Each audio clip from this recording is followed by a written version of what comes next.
my name is Shannon, and I'm here to talk to you about the disadvantages of single-sex schools. With me today, I have my Aunt Lisa, my mother Cindy, and my grandma Lucy. I'd like to start off by saying that single-sex schools create a disadvantage to students because they do not prepare them to interact with the opposite sex in their adulthood. Single-sex schools interfere with the growth of interaction between the sexes both in educational and workplace environments. Boys and girls need to learn together in the classroom in order to grow together in society and in their future. According to the American Enterprise Institute of Education, Lise Elliott, speaker at the AEI event and author of book Pink Brain, Blue Brain, cited in her opening comments that single-sex schooling promotes stereotyping and prejudice. Single-sex education is not a helpful mechanism for reducing the achievement gap between boys and girls, and promotes stereotyping. Many believe that single-sex schools have an advantage feature over co-ed schools, but statistics have proven that this is untrue. Single-sex schools are a fine idea, but maybe not for my child. There was a research done that proved that many parents have considered single-sex schooling as an option for their child, but never actually ended up enrolling their child in a single-sex school. The graph says that when given the option for single-sex schools, 37% of parents supported it, 25% opposed, and 37% had no opinion.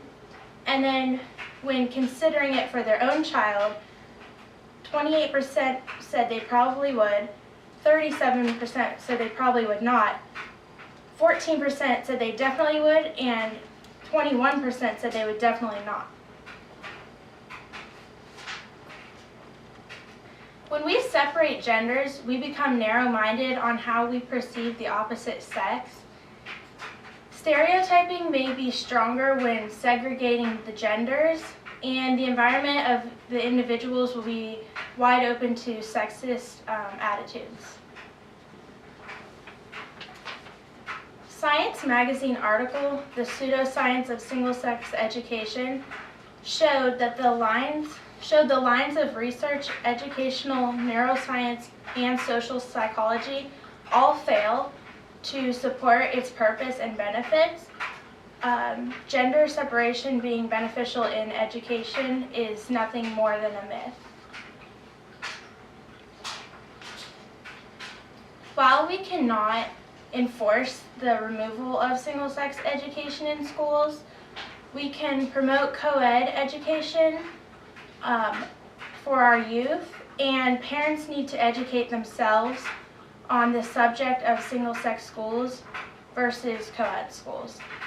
There is a great deal of research available to them, either online or at your local library and books, and there's lots of information out there for them.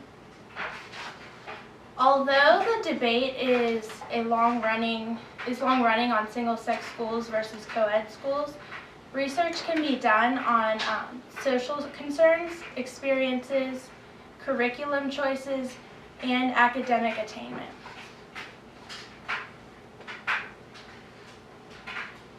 In the past year, the number of single-sex options in public schools dropped for the first time in a decade.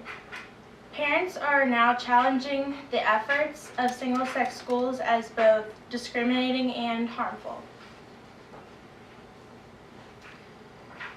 In the state of California, they attempted a pilot program in 1996 to test the value of single-sex schooling in a dozen different public schools.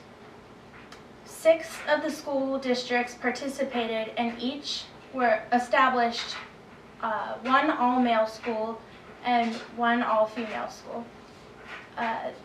The experiment was a failure. There was evidence that showed segregation tended to reinforce stereotyping, and 4 of the 6 districts closed the single-sex schools.